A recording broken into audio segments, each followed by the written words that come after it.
Bonjour à tous. Laissez-moi vous raconter l'histoire de Philémon. Philémon était un habitant de la ville de Colosse, en Asie mineure. Il croyait en Jésus-Christ, mais il n'était pas n'importe quel croyant, car c'était chez lui que se réunissaient régulièrement les chrétiens de l'église de Colosse. Alors qu'il était à Rome en prison, Paul lui a envoyé une lettre par l'intermédiaire de Tychique, un messager qui porte, en plus de la lettre à Philémon, deux autres lettres, celle adressée à l'église de Colosse, l'épître aux Colossiens que nous avons dans notre Bible, et une autre adressée à l'église de Laodicée que nous avons malheureusement perdue. Dans la lettre à Philémon, Paul ne manque pas d'éloges. Il explique qu'il entend parler de la foi de Philémon et de son amour pour les autres jusqu'à Rome.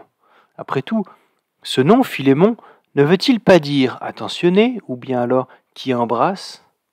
Difficile toutefois de dire si cette description représente tout à fait Philémon, car il était de coutume, pour débuter une lettre, d'envoyer des fleurs à ses interlocuteurs. Et cela se voit particulièrement dans cette très courte lettre, car Paul souhaite traiter d'un sujet bien particulier. En effet, Philémon avait un esclave nommé Onésime. Cet esclave s'était enfui de chez Philémon pour venir retrouver Paul à Rome. Notons qu'entre Rome et Colosse, il y a tout de même pas loin de 1400 km à vol d'oiseau. Pour qu'Onésime ait eu besoin de fuir aussi loin son maître, c'est que Philémon ne devait pas être si attentionné que cela vis-à-vis de lui.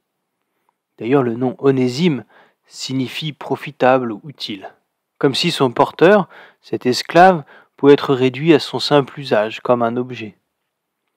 À cette époque, l'esclavage était socialement accepté. Le système romain était très particulier car les esclaves pouvaient fonder une famille, avoir eux-mêmes des possessions.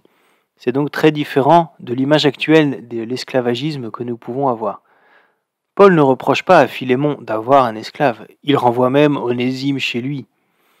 Mais il fait à Philémon cette recommandation particulière.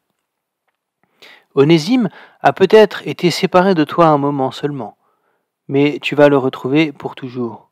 En effet, maintenant, il n'est plus seulement un esclave, il est beaucoup mieux qu'un esclave. C'est un frère très aimé. Moi, je l'aime beaucoup, mais toi, tu dois l'aimer encore plus, parce que c'est un être humain et parce qu'il est chrétien. C'est pourquoi, si tu penses que je suis ton ami, reçois-le comme si c'était moi, et s'il t'a fait du tort ou s'il te doit quelque chose, mets cela sur mon compte. Que cette histoire nous inspire dans nos relations avec les autres. Très belle journée à vous.